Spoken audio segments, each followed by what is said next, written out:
우리는 역사상 가장 중요한 시점을 지나고 있습니다. 하나님께서는 하나님의 일을 하시기 전에 사람을 준비시키셨음을 우리가 알고 있습니다. 하나님 말씀은 마지막 때에 대추수, 대부흥의 때가 있다고 분명히 예언하고 있습니다. 아멘.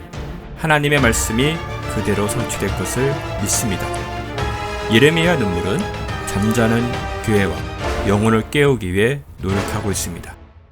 이 가슴 뛰는 일에 함께 하길 원하시는 분은 카카오 채널로 연락 주시기 바랍니다. 당신은 위대한 하나님의 사람입니다.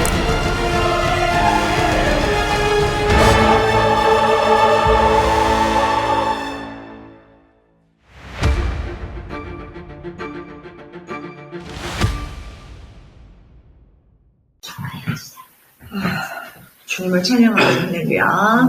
요 사건이 41절에 그러자 그의 말을 기꺼이 받아들인 사람들은 그러자니까 앞에 어떤 일이 일어났겠죠. 그러자. 자, 그 앞에 어떤 일이 났을까요? 자, 바로 오순절 날이 되자 그들이 다 하나가 되어 한 장소에 또 모였습니다. 1년만 모인 게 아니에요. 계속 모였어요. 그리고 성령께서 그들에게 임하셔서 그들에게 다른 나라 언어들로 말하게 했습니다. 다이렉트예요. 이때는 천사의 방언이 아니라 다이렉트. 복음을 전하기 위해서 주어주신 언어예요. 언어 방언이에요. 천사의 방언도 있습니다. 자, 이렇게 왔어요. 자, 그러고 나서 그들이 이제 그다음부터는 어떻게 합니까? 이제 복음을 전합니다. 복음을 전하는데, 자, 여기서 이제, 안승뱅이를 이제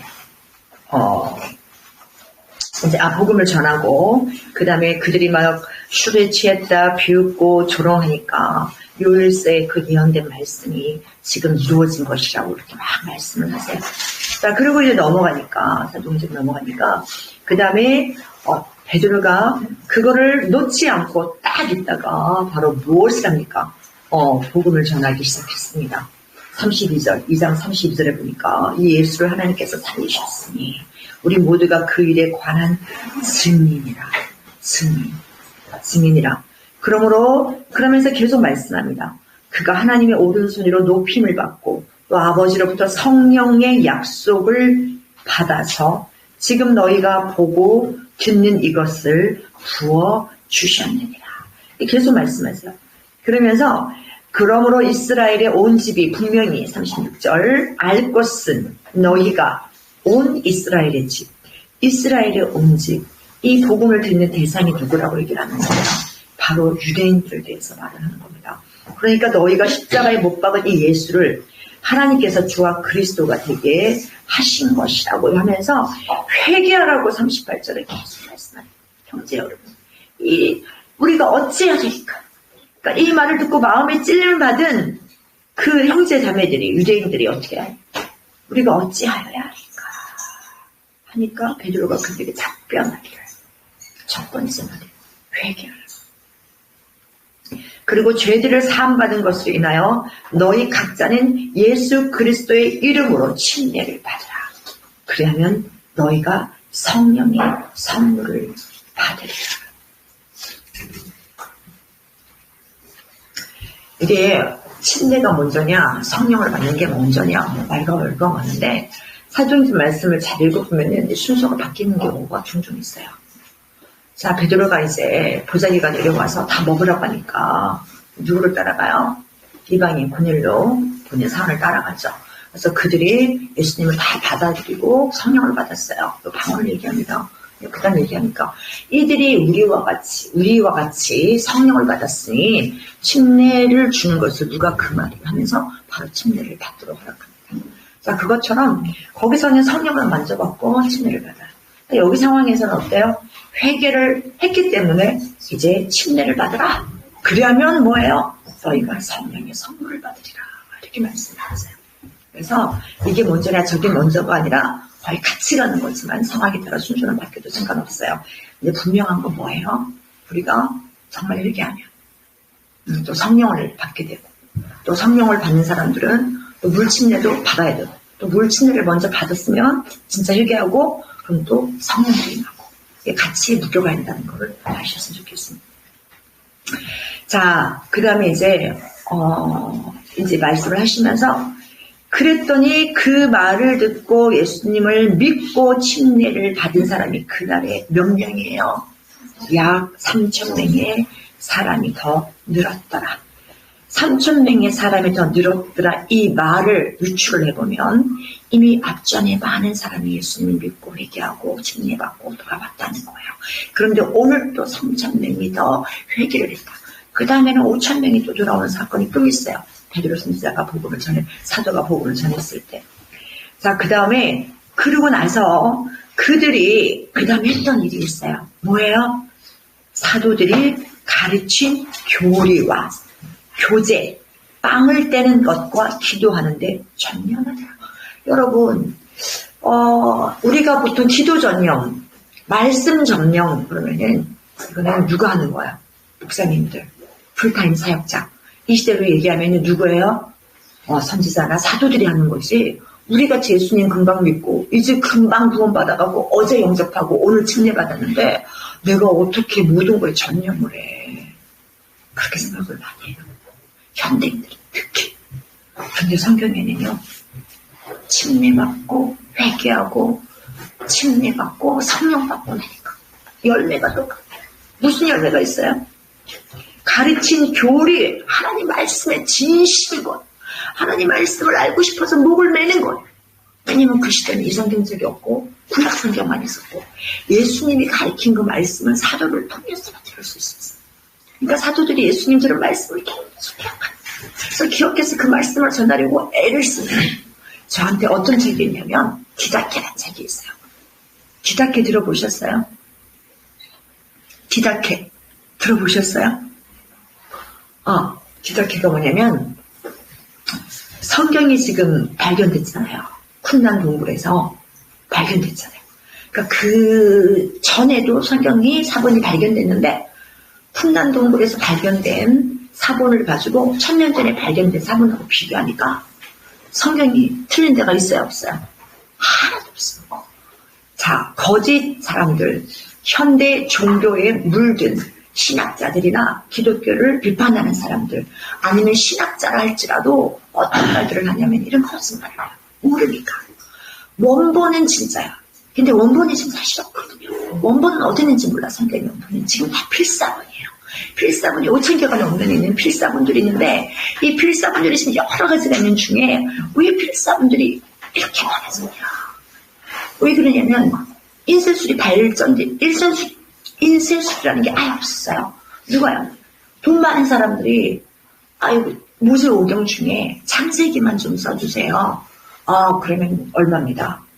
그러면 그 써주는 대가로 엄청 많은 돈을 줘서 돈이 많은 사람들은 그 성경을 필사를 정말 이사야서도 하고 모세오경도 다 할 수 있고 시편도 할 수 있고 많이 할 수 있겠죠. 근데 돈이 없는 사람들은 그걸 할 수 없으니까 그냥 이사야 정권한다든지 모세오경에 창세기만 한다든지 아니면 출애굽기만 한다든지 그것도 안 되면 십계명 와서 갖고 준다든지 하는 거예요. 그러면은 돈이 정말 많은 사람들은 어디에 쓰겠어요? 대대로 물리기 위해서 양 가죽에다 쓰겠죠. 그걸 양피지라 그래요. 양피지. 그래서 양피지에다가 씁니다. 그러면은 자 창세기 하나를 쓴 거를 두려면은 얼마나 공간이 필요해요? 말아갖고 항아리에다가 두거나 어떻게 두는데 세워주는데 창세기 한 번 다 써서 주려면은 이 전체 공간이 있어야 될 것 같아요. 아니면 여기다가 쌓아주든지 여기다가 그러면 이 창세기 한 번. 돈이 좀 없는 사람들은 그걸 할 수가 없어. 그러니까 뭐예요? 파피루스. 아주 갈대. 우리나라에는 그런 갈대가 아니라 외국에 있는 그 나라 갈대는 이렇게 굵어요. 이렇게 대문으로 굵게 올라옵니다. 그럼 그거를 다 잘라서 쫙 펴서 붙여요. 이만하게 이렇게 해서 막 나가요. 그럼 거기다가 글을 쓰는 거예요. 그러면 거기 창세기 1장, 창세기 2장, 창세기 4장 이래갖고 서기관들이 써주는 거예요.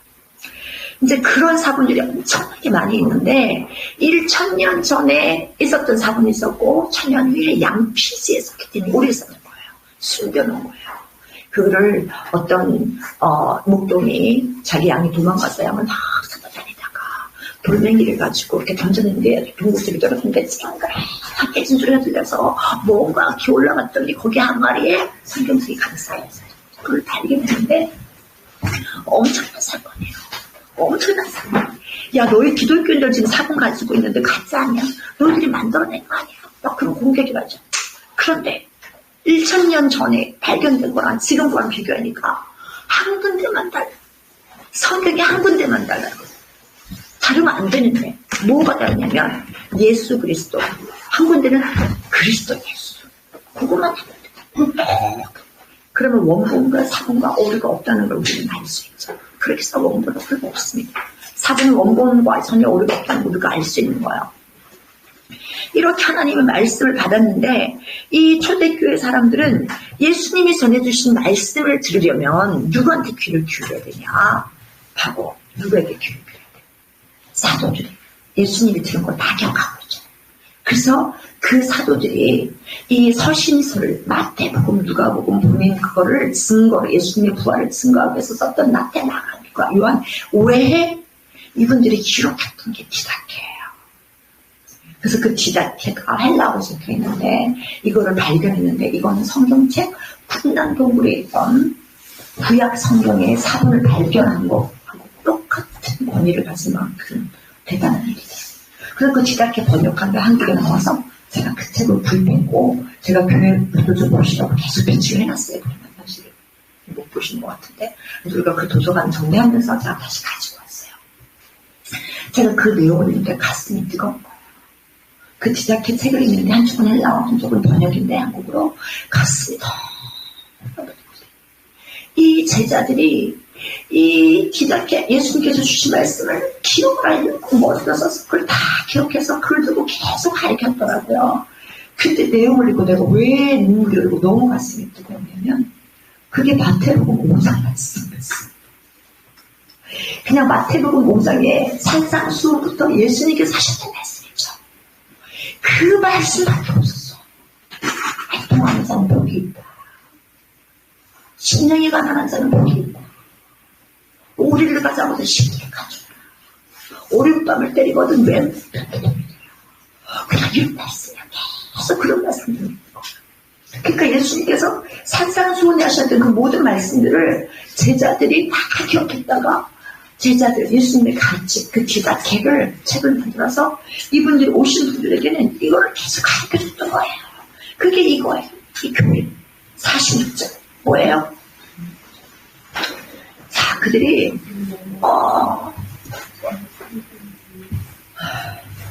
42절 그들이 사도들이 가르친 교리와 교제 빵을 떼는 것과 기도하는 것에 전념하더라. 달마다 모였대요. 저녁에도 아침에 모여서 계속 말씀을 들었어요. 그 다음에 교리를 기억하는 거예요. 그 다음에 거기서 가르쳐준 교제를 했어요. 빵을 떼는 것은 뭐냐면 주님이 이렇게 말씀하셨어요. 성찬식을 하라고 했죠. 그러니까 지금처럼 어떤 획일화된 혈릭에서 온 그런 방식을 딴 성찬식이 아니었어요. 정확하게 말하면 그냥 성찬교제라고 해야죠. 그렇죠? 성찬교제지 성찬식, 의식이 아니에요. 그래서 빵을 어떤 분이 가지고 오고 어떤 분이 양을 잡아서 양고기를 구우시고 어떤 분은 쓴나물을 가지고 와요. 어떤 분들은 또 다른 먹을 걸 또 가지고 오셨어요. 오늘을 갖고 오셨어요. 다 갖고 온 걸 배워놓고 서로 교제하고 먹으면서 먹기 전에 이것은 예수님의 피입니다. 나를 위해 그 살에 찢겨주신 예수님의 살입니다. 피입니다. 울고 감격하고 감사하고 기도하고 나누고 있어요. 나누고 그렇게 하고 또 막 기도하고 그런 삶을 살았어요. 네. 자, 근데 성령이 너에게 임하시면 너희가 권능을 받는데 그 다음에 나타나는 자동적으로 일어나는 우리 안에 디자이어, 갈망이 있어요. 우리 안에서 성령께서 들어오신 다음에는 성령님이 촉구를 했어요. 내가 하는 게 아니고 성령님이 촉구를 주신 거예요. 성령께서 그 안에 들어오셔서 하실 일을 하셔야 되는데 그 일이 뭐냐? 너만 믿으면 되겠니? 너만 믿으면 되겠어? 너만 천국 가면 되겠어? 너만 위해서 죽은 거 아니지? 온 인류를 위해, 모든 영혼을 위해 예수님이 죽으셨기 때문에 너가 예수님을 믿고 나면 나는 너에게 부담감을 줄 거야. 엄청 많이 줄 거야. 엄청. 그러니까 성령을 받은 여러분 어떻게 돼요? 즉각적으로. 우리 엄마는 어떻게 돼? 우리 아버지 어떻게 돼? 내 아들 어떡하지? 내 남편 어떻게 해? 내 직장 동료 어떻게 해? 저 길 가는 사람 어떻게 해? 우리 앞집 사람, 뒤집 사람 어떡하나? 그러면서 복음을 전하게. 이거는 어쩔 수 없는, 여러분이 누르려고 해도 누를 수 없는 열매입니다. 자, 그 다음에 또 뿐만 아니에요. 모든 사람에게 두려움이 임하였으며 사도들을 통하여 많은 이적들과 표적들이 행해지더라. 많은 이적들과 표적들이 행해지더라. 성령님께서 우리의 사역을 위해서 하나님의 자녀들이 복음을 들고 서기 시작하면 그분이 비록 평신도라 할지라도 어제 믿었고 어제 예수를 믿었고 오늘부터 결단했다 할지라도 성령께서 즉각적으로 역사해 주시고 성령님이 보증을 해주고 그 우리 보고라는 서포트해 주시고 그런데 순종을 한 사람은 경험하지 마. 순종을 하지 못하면 그건 경험을 못하죠.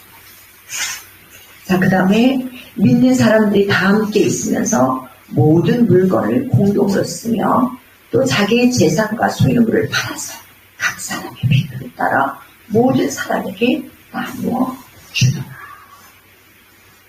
성령께서 또 하시는 일이 일이시고 우리 마음 안에 이런 마음을 일으켜 주시더라고요. 그리고 그들은 날마다 하나가 되어 날마다 꾸준히 성전에 모이며 또 집집마다 돌아가며 빵을 떼고 성산식대와 성산교제에 즐거움과 순전한 마음으로 음식을 먹으며 그렇게 음식을 먹고 모여서 성산교제를 하면서 계속 하는 게 있죠. 뭡니까? 하나님을 찬양하고 모든 사람에게 칭찬을 받더라. 아니, 하나님을 찬양하고 또 모든 사람에게 칭찬을 받더라. 그들을 칭찬하는 그 모든 사람들은 어떤 분일까요? 이들을 밖에서 보고 있는 넌 크리스천, 유대인들의 분, 이방인들의 분, 또 가족들, 믿지 않는 가족들, 그런 사람들이 지켜보는 거예요. 지켜봤더니 아니 이 그리스도인이라는 사람들은 어떻게 이렇게 살 수가 있지? 어떻게 욕심이 하나도 없지?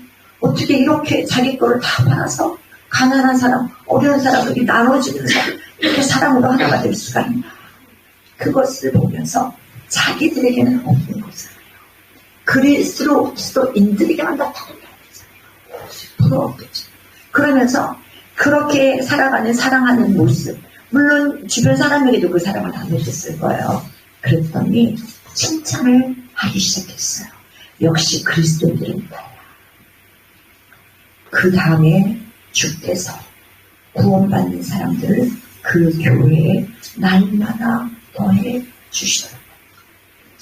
우리가 복음을 들고 나가서 전하기도 하지만 때로는 우리의 삶을 통해서도 하나님께서 주변 사람들이 와, 저 사람 그리스도인인데 정말 다르네, 우리하고 다르네, 정말 뭔가 특별한 게 있어 라고 바라보고도 감동을 받고 예수를 믿게 되는 경우도 있다는 거예요.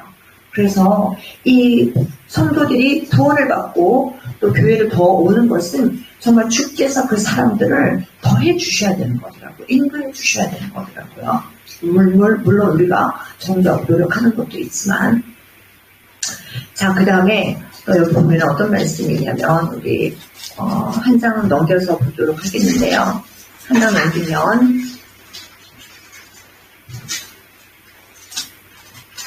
자, 4장 한번 볼게요.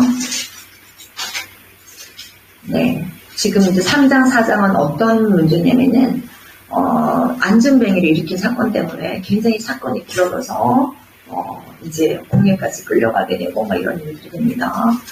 그 다음에 쭉 가다가 뭐라고 하냐면은 33절 한번 읽어볼게요.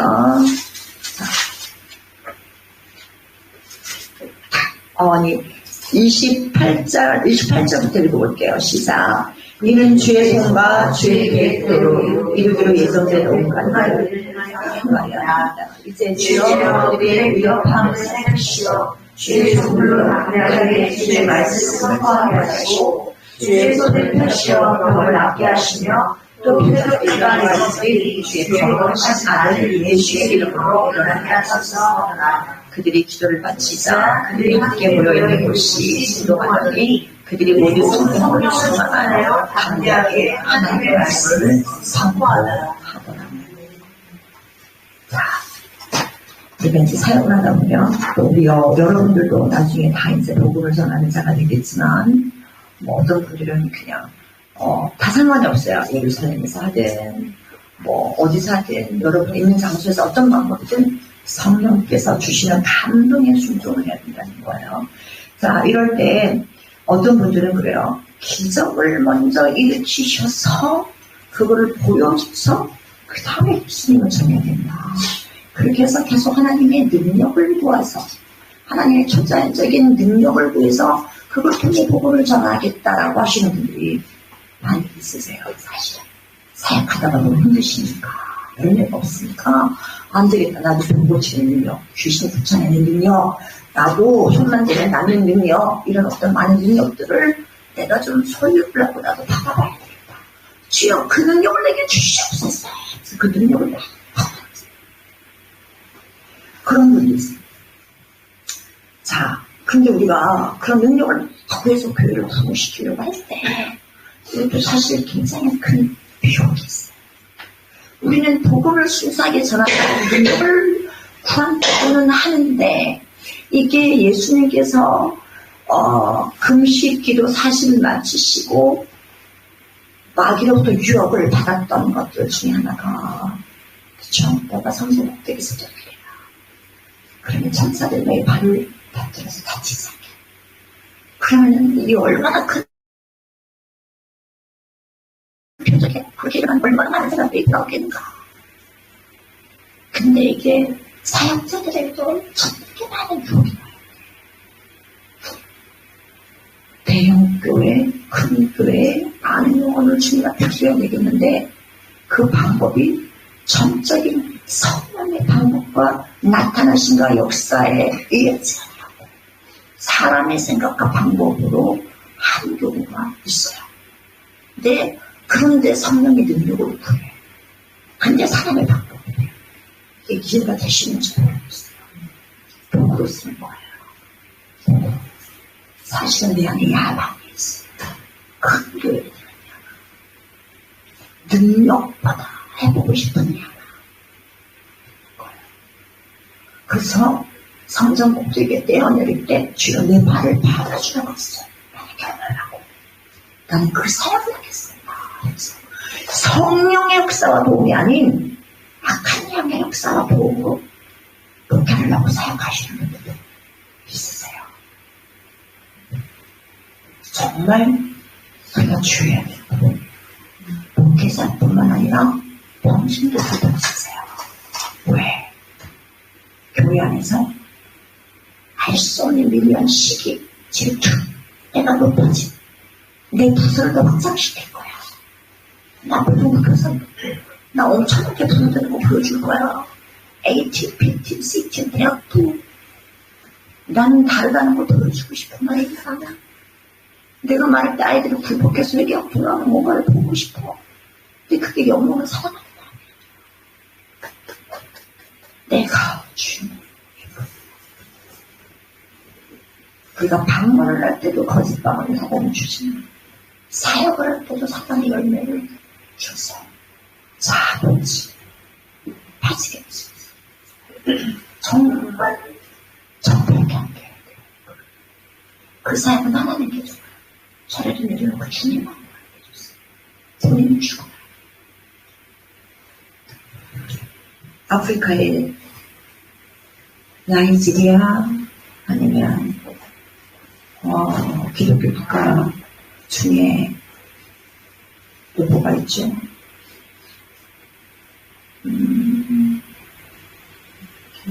남아프리카 공화국이나 케냐나 이런 기독교 국가들이 좀 있습니다. 탄자니아 쪽도 있고 박해도 있지만 한쪽 지역에는 기독교가 굉장히 부흥해서 큰 교회들이 있는 그런 아프리카 지역들이 있더라고요. 이거는 어떤 아프리카 목사님이 직접 자기가 고백을 하고 깨닫고 회개하고 올린 글을 제가 읽고 있어요. 여러분 아마 보시는 분도 있으실 것 같은데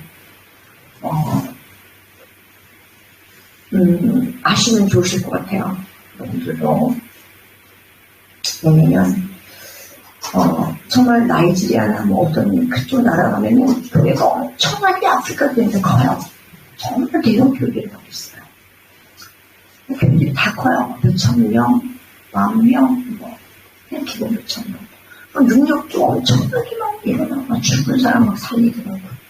죽은 사람도 부채질하고 기도하고 그렇게 받는데 그 목사님 그 교를 얘기하는 게 아니고 다른 거예요. 그게 아닌데 한 목사님이 아프리카에서 회심해서 목사님의 가정에서 태어나서 시골 작은 교회에서 아버지가 목회하시고 본인도 목회를 하는데 아무리 복음 가르치고 아무리 기도하고 복음 가르치고 열심히 해도 성도가 50명을 넘어서지 않는 거예요.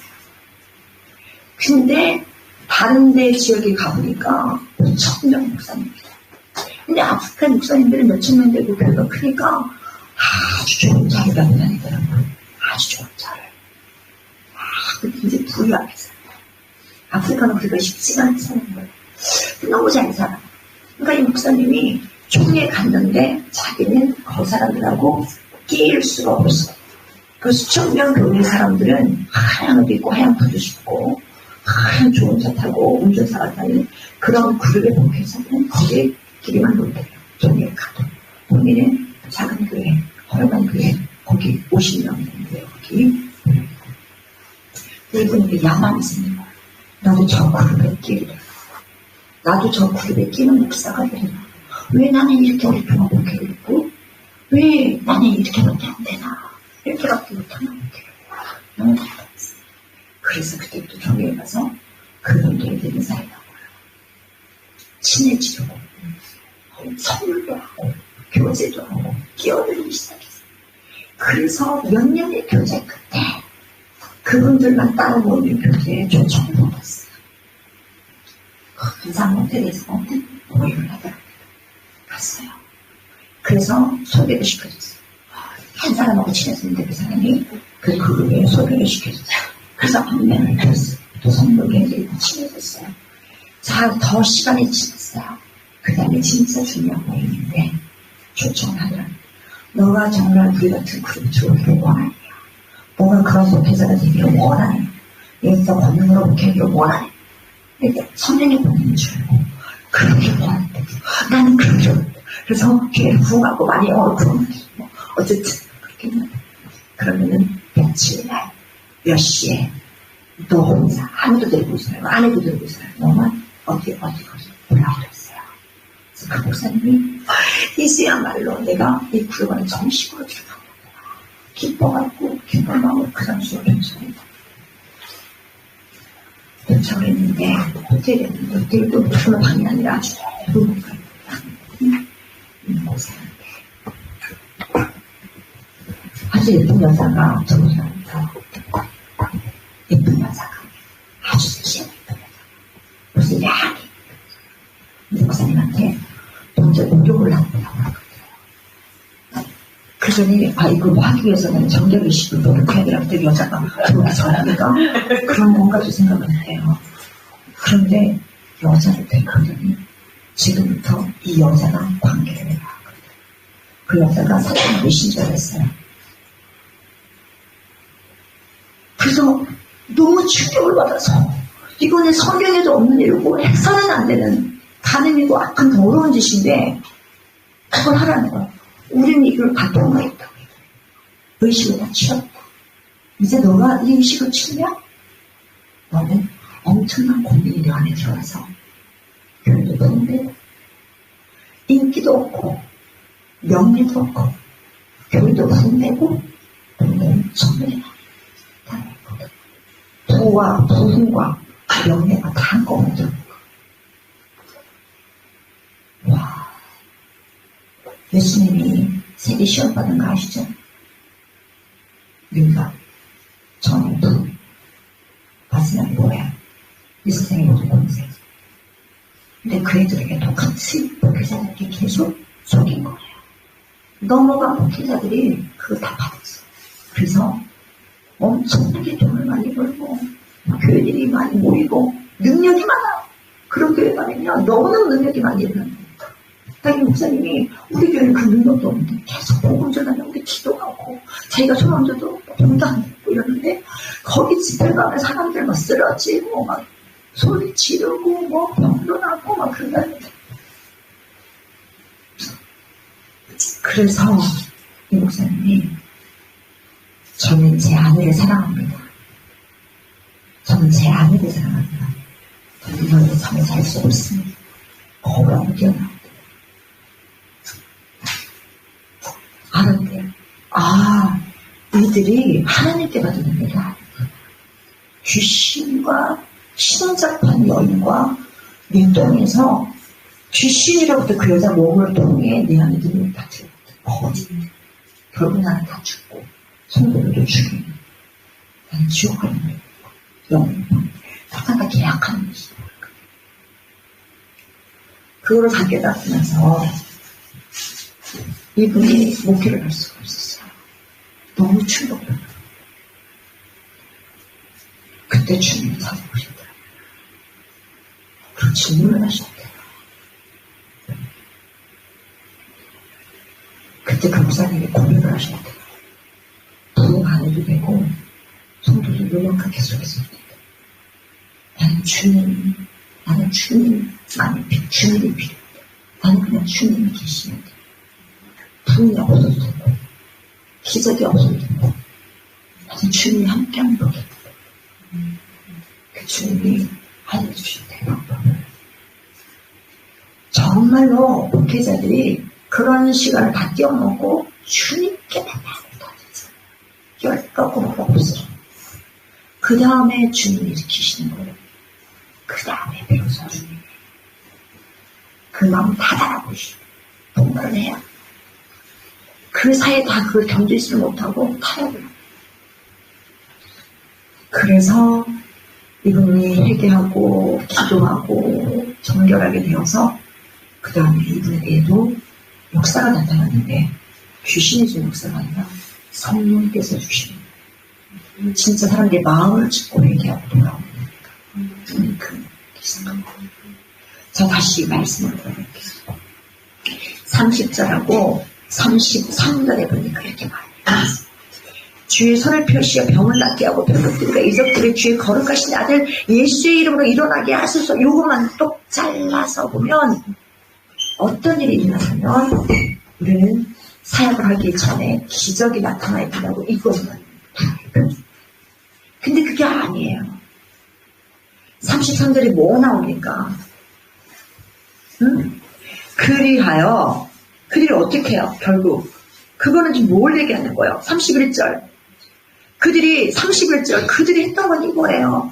그들이 기도를 마치자 4장 31절 시작. 그들이 기도를 마치자 그들이 함께 모여있는 곳이 진동하더니 그들이 모두 성령으로 충만하여 담대하게 하나님의 말씀을 선포하더라. 그들이 집중했던 거는 하나님의 말씀을 선포하는 거예요. 우리는 집중하는 것이 예수와 그리스도가 죽으시고 부활하시고 승천하셔서 우리의 구주가 되시고 왕이 되신다는 것을 우리의 삶을 우리의 마음을 인생을 그분께 드려야 된다는 것을 그분의 통치 안에 우리가 들어가서 그분이 뭘 요구하시든지 수많은 삶을 살겠다는 거기까지 가는 그 삶 그리고 고백뿐만 아니라 삶으로 살아내는 삶까지 우리가 얻어내기 위해서 하나님께 엎드리고 기도하고 하는 이렇게 했을 때 이들은 그 기도는 앞에 있지만 궁극적인 목표는 말씀 선포였습니다. 그 말씀이 말씀되게 하기 위해서 마음이 완악하고 믿음이 없는 자들, 헬라인은 표적으로 그랬거든요. 그러니까 그 이방인들에게 제발 좀 믿어라. 하나님은 살아계시고 진짜 신이시기 때문에 이런 기적이 일어난다. 라고 기적이 일어나는 거예요. 그런데 은사주의라는 것은 뭐냐면 계속 기적을 하는 거예요. 그래서 마치 교회 안에 이 기적이 없으면 성령의 역사가 없다고 생각하면 착각하는 거예요.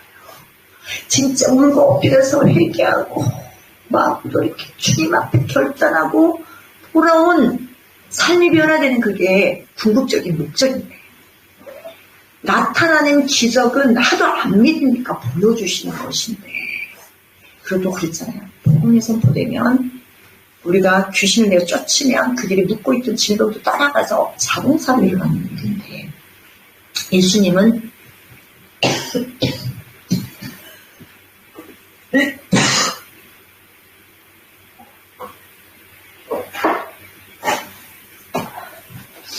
죄송합니다.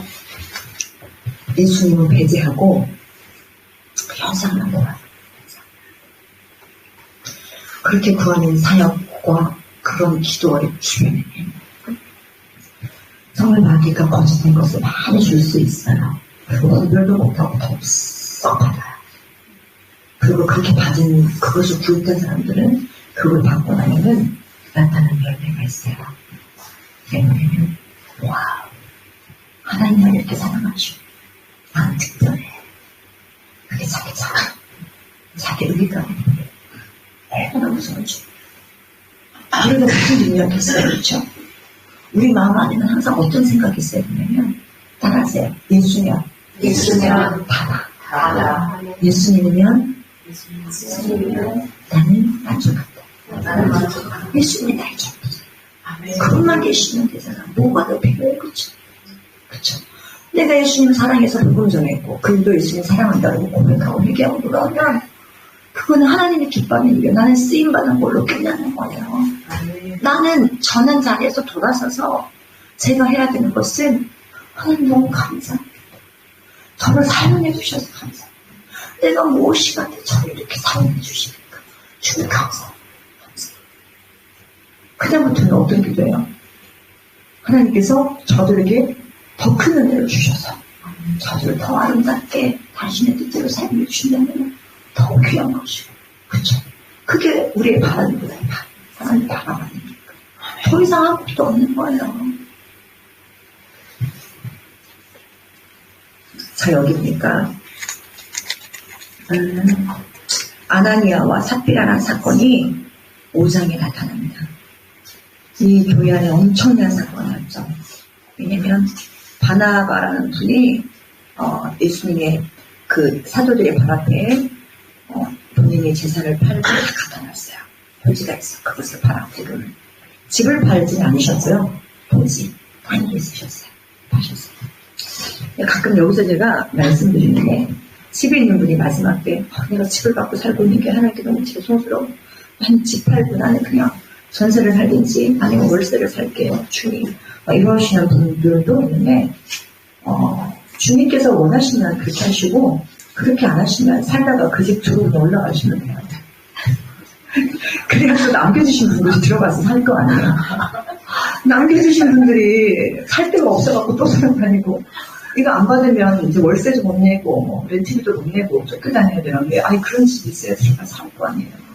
거기를 냉장고 열어보니까 먹을 것도 많네. 쌀도 있고 휴지도 많고 아이고 쓰시면서 믿음을 또 지키시면서 허락한 시간까지 그러니까 그런 거에 대해서는 너무 생각을 안 하셔도 될 것 같아요. 어쨌든 자 어쨌든 여기 봅시다. 아나니아하고 삽비라라는 아내가 있었는데 그들도 뭐가 있어요? 뭔가 있었어요. 그래서 자기 소유를 팔았다고 합니다. 땅인지 집인지 모르겠지만 파셨다고 하는데 이분들이 팔고 나서는 왜 팔았을까? 팔고 나서는 굳이 안 갖다 줘도 돼요. 그죠? 팔고 나서 그냥 자기가 쓰셔도 돼요. 10일 주만 드려도 되고 상관없는데 굳이 이거를 다 들고 가서 거짓말. 전부라고. 그러니까 이렇게 말을 하죠. 너가 왜 거짓말을 하냐? 왜 이런 마음을 가졌느냐? 판 후에도 네 것이야. 누가 강제로 달라고 그랬어.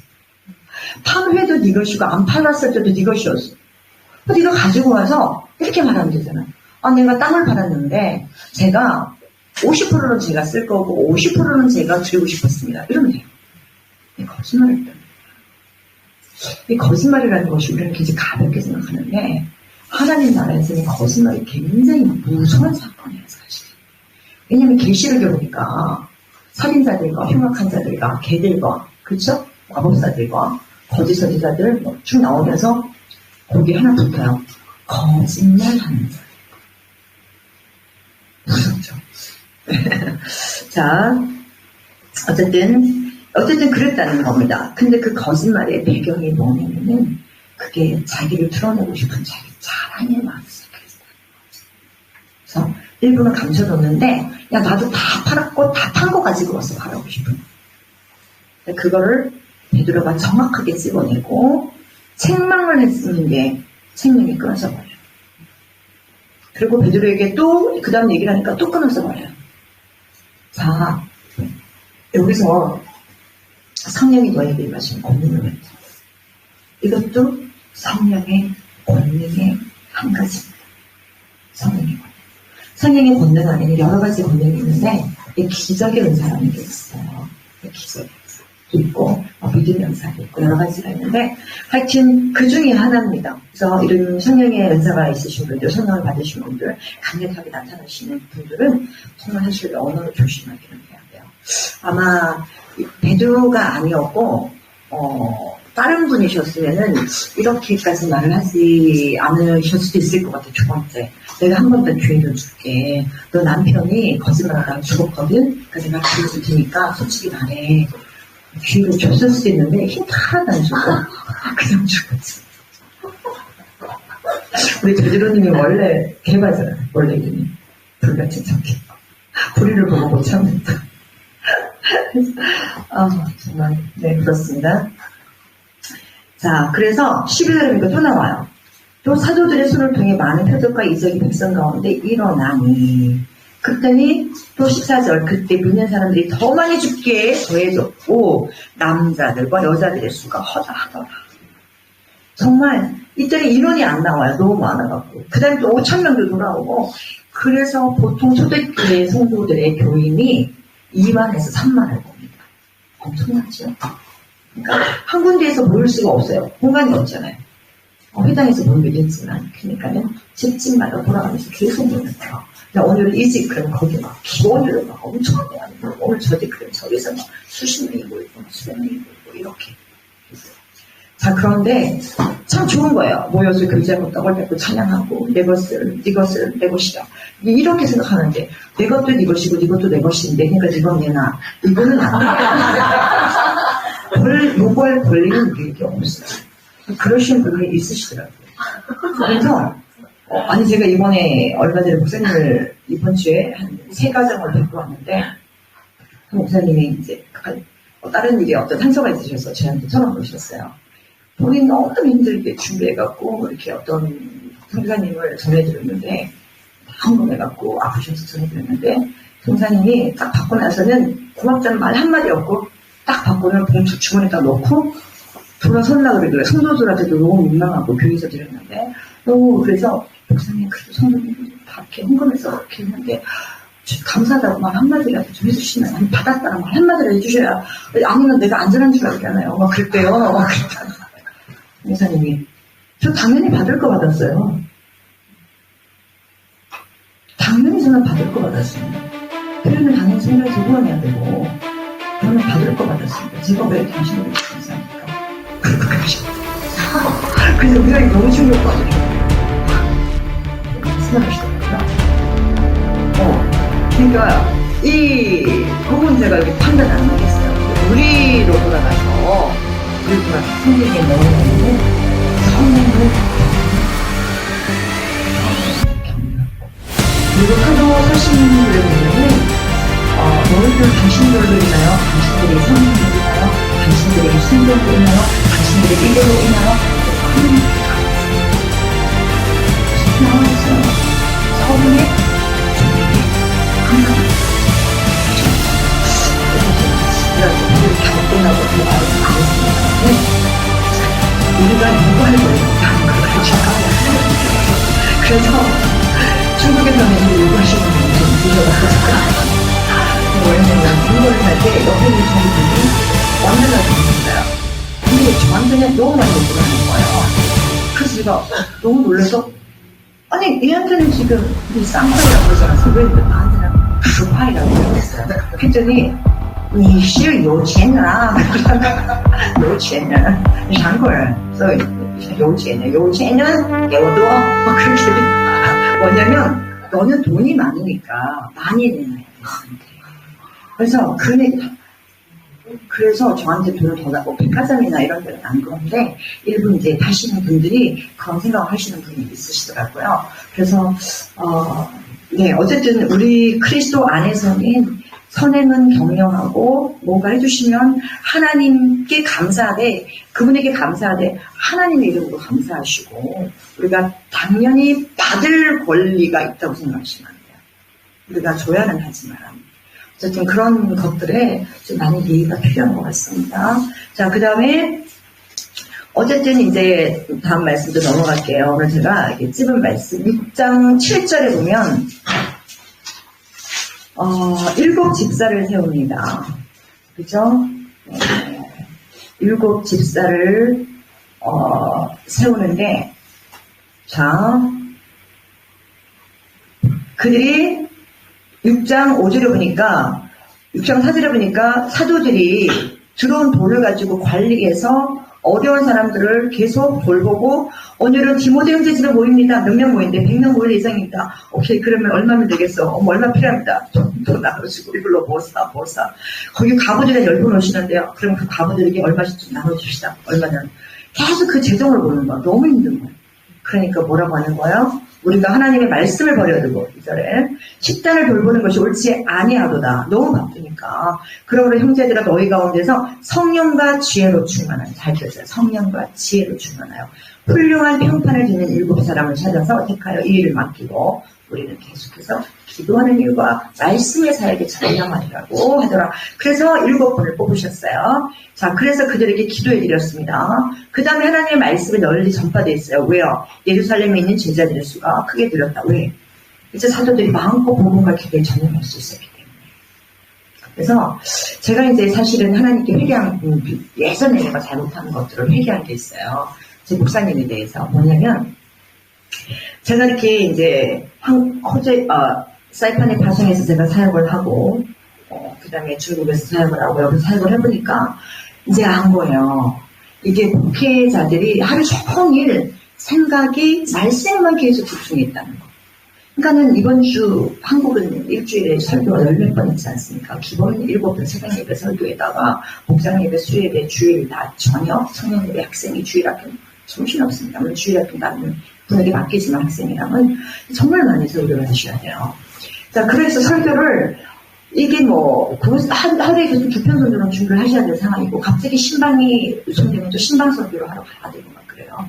그렇게 바쁜데 제가 설교 전에 예배 1시간 전에 30분 전에 뭐 심각한 얘기를 한다든가 그건 끝나고 해도 되는데 아니면 결정하고 마침 결정 좀 해달라고 내가 빨리 결정해야 된다든가 아니면 마음을 상하게 한다든가 그러면은 이 설교사는 단에 서서 설교를 해야 되는데 아까 부탁했던 거 끝나고 답을 해줘야 되는데 아니 뭘 결정해줘야 되는데 이런 생각 때문에 집중을 못하시거든요.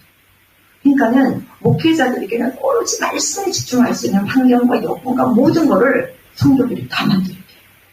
그러니까 제가 조금 전에도 말씀에 계속 집중하고 싶은데 저는 머릿속에는 계속 말씀만 생각하고 있었거든요. 사도행전 입장부터 어디까지 근데 계속 상황이 이렇게 집중을 못하는 상황이 되잖아요. 그때 또 제가 묵상이 됐어요. 남편에게 내가 잘못한 거라고 생각해보겠다. 나 이거 몰라갖고 그랬었는데 이게 남편이기도 하지만 주의 중이고 목회자이기 때문에 말씀을 전하기 전 때나 아니면 평소에도 말씀을 준비하는데 초점 맞추도록 최선의 배려를 해주는 게 사모의 역할이거든요. 근데 제가 지금 말씀을 전하고 있잖아요. 지금 영적 싸움이 지금 장난이 아니거든요. 저한테는 지금요. 그러면은 여러분들이 저를 위해서 기도해 주셔야 되고, 그 다음에 딱 오셔서도 제가 설교에 집중할 수 있는 행동을 집에 딱 만들어 주셔요. 그래서 막 이제부터는 부엌에 들어가서 찾아내세요. 어디든지 저한테 묻지 마시고. 자, 어쨌든 그렇습니다. 그래서 정말로 사도들에게 말씀에 집중할 수 있도록 다른 거에 신경 쓰지 않도록 정말 우리 성도들이 챙겨드리는 것이 그게 뭐에 우리가 못 받는 게 우리가 막 정신없이 막 이러고 있다가 이제 목사님 지금 알바도 하고 계시긴 하지만 정말 알바를 안 하셔야 돼요. 그래서 전적 지원이 들어가야 돼요. 그래서 마음껏 사역하고 기도할 수 있으셔야 돼요. 지금 어쨌든 일은 계속 하고 계시고 언제 그만둘지 모르겠습니다. 그런 상황인데 제가 이렇게 딱 있어 보니까 오늘 제가 아침에 어제 갔다 와서 12시 반 넘었어요. 1시에. 성진이가 이제 드럼 갔잖아요. 죽은데. 그러니까 12시 반에 오는데 저는 얘를 이제 기다려야 되니까 계속 막 그냥 사경 너무 졸리지만 막 그렇게 허벅지를 반대로 찌르면서 아직 오는 거 보고 자야 돼. 그러면서 어디까지 왔니? 어디까지 왔니? 다 봤습니다. 지금 많이 부천합니다.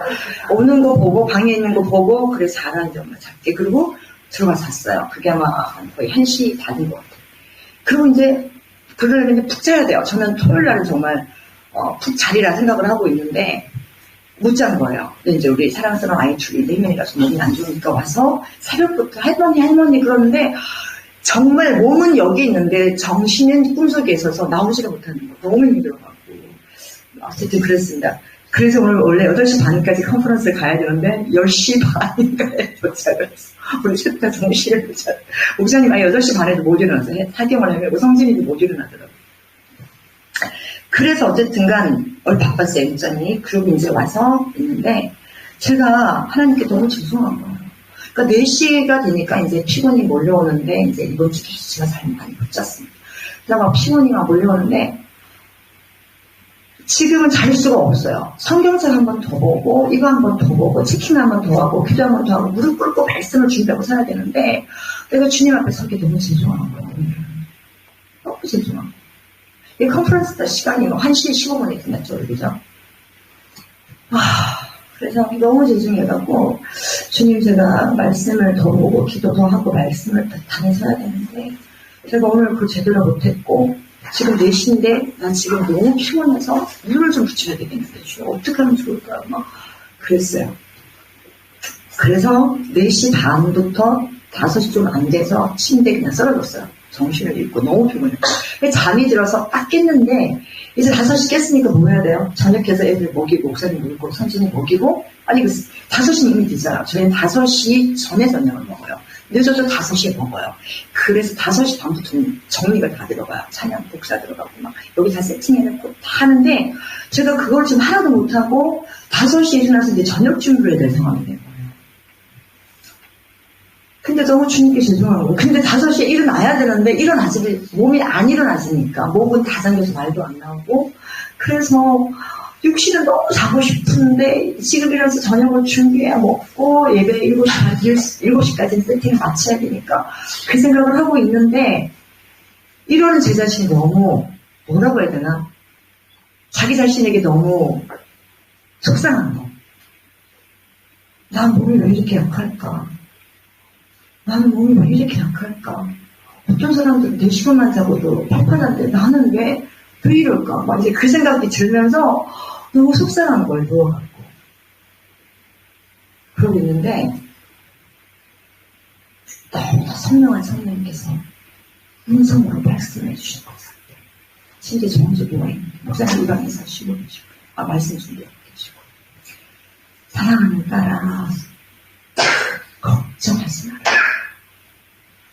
너가 오늘 말씀을 전하러 설 때 내가 너에게 모든 말씀을 다 줄 것이다.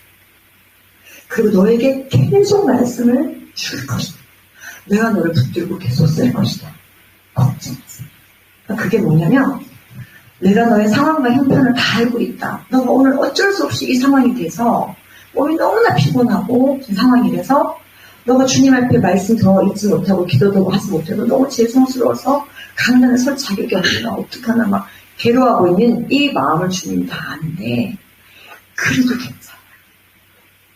나는 너에게 계속 말씀을 줄 거야. 너를 쓸 거야. 내가 너를 붙들고 나의 말을 너에게 계속 보여줄 거야. 그렇게 주님이 정말 너무나 선명하게 저에게 말씀해 주시더라고요. 이거는 제가 생각을 해낼 수가 없는 거예요. 왜냐면 내가 부끄러워서 이 생각을 할 수가 없는 생각이에요. 나는 왜 이럴까 막 이러고 있는. 그래서 갑자기 그 얘기 들으니까 갑자기 어디서부터 힘이 나는지 머리부터 발끝까지 힘이 막 올라오기 시작합니다. 막 에너지가 갑자기 퐁퐁퐁퐁퐁 막 올라오더니 벌떡 일어났어. 막 입을 딱 던지고 수업으로 막 가갖고 막 정리하고 막 옆 준비하고 뭐 준비하고 막 뛰어다니기 시작했어요. 너무나 감사해요. 힘이 막 나더라고요.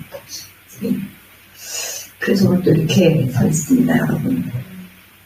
이거는 비단 저에게만 주는 것은 아니고 하나님께서 여러분에게 맡겨주시는 게 뭐라 할지라도 여러분 맡기신 거 있잖아요. 가정에서 엄마로서 아버지로서 일도 있지만 교회 안에서 맡겨주신 일도 있으실 거 아니에요. 그런 일들을 감당할 때 나는 너무나 부족해서 내가 시간이 안 돼서 뭔가 제대로 준비를 못해서 세상에 막 끌려다니다가 막 힘이 들어서 이거밖에 못했다는 그 자괴감과 죄스러움이 주님을 맡을 때에도 거기에 주님은 거기에 빠져드는 걸 원치 않으시고 주님이 격려해 주시더라고요. 괜찮아. 너가 그럼에도 불구하고 너가 감당할 자리에 가서 차 있기만 하면 나는 또 새 힘을 줄 거야. 내게 할 말을 다 줄 거야. 걱정하지 마. 나는 그 주님의 너무나 따뜻하고 분명한 이름을 제가 받고 여러분에게 나눠드립니다. 할렐루야. 주님을 찬양합니다. 네. 그럼 이제, 일단 이제 말씀을 마칠 건데요.